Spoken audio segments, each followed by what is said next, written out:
भगवान श्री कृष्ण कहते हैं, जो मुझे प्रेम से कुछ खिलाता है उसे संपूर्ण विश्व को भोजन कराने जितना पुण्य प्राप्त होता है। इसी पर आधारित है हमारी आज की ये कहानी। तो चलिए शुरू करते हैं।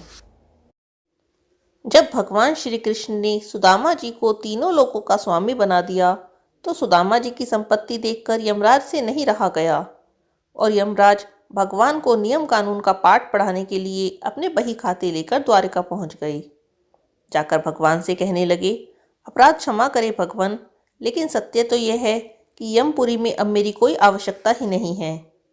इसीलिए मैं पृथ्वी लोक के प्राणियों के कर्मों का बही खाता आपको सौंपने आया हूँ।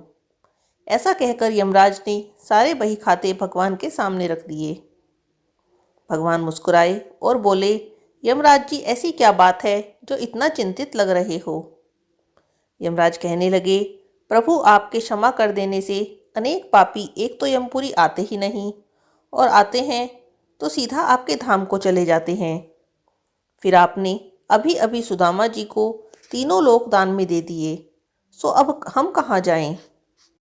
यमराज भगवान से कहने लगे, हे प्रभु, सुदामा जी के भाग्य में तो जीवन भर की दरिद्रता लिखी हुई थी, लेकिन आपने उन्हें तीनों लोकों की संपत्ति देकर विधि के बनाए विधान को ही बदल दिया। अब कर्मों की प्रधानता तो लगभग समाप्ति हो गई है। भगवान कहने लगे, हे यम, तुमने कैसे जाना कि सुदामा के भाग्य में आजीवन दरिद्रता का योग है? यमराज ने वहीं अपना बही खाता खोला और सुदामा जी के भाग्य वाले स्थान पर देखा तो चकित रह गए। देखते क्या है, जहाँ श्री क्षय संपत्ति का क्षय लिखा हुआ था, वहाँ स्वयं भगवान ने उन्हीं अक्षरों को उलटकर उसके स्थान पर यक्षश्री लिख दिया। यक्षश्री अर्थात कुबेर की संपत्ति। भगवान कहने लगे, हे यमराज जी, शायद आपकी जानकारी पूरी नहीं है। क्या आप जानते हैं, सुदामा ने अपना सर्वस्व मुझे अर्पण कर दिया, तो मैंने तो सुदामा को केवल उसके उपकार का प्रतिफल ही दिया है। भगवान की बातें सुनकर यमराज बोले, हे भगवान, ऐसी कौन सी संपत्ति सुदामा ने आपको अर्पण कर दी? उसके पास तो कुछ भी नहीं था। भगवान बोले, सुदामा ने अपनी कुल पूंजी के रूप में बड़े ही प्रेम से मुझे चावल अर्पण किए, जो मैंने और देवी लक्ष्मी ने बड़े प्रेम से खाए।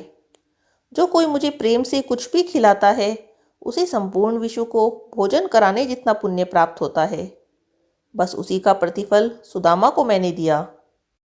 ऐसे ही दयालु हैं प्रभु श्री द्वारिकाधीश भगवान श्री कृष्ण, जिन्होंने न केवल सुदामा जी पर कृपा की, बल्कि द्रौपदी की बटलोई से बचे हुए साग के पत्तों को बड़े चाव से खाकर दुर्वासा ऋषि और उनके शिष्यों सहित संपूर्ण विश्व को तृप्त कर दिया और पांडवों को श्राप से बचाया।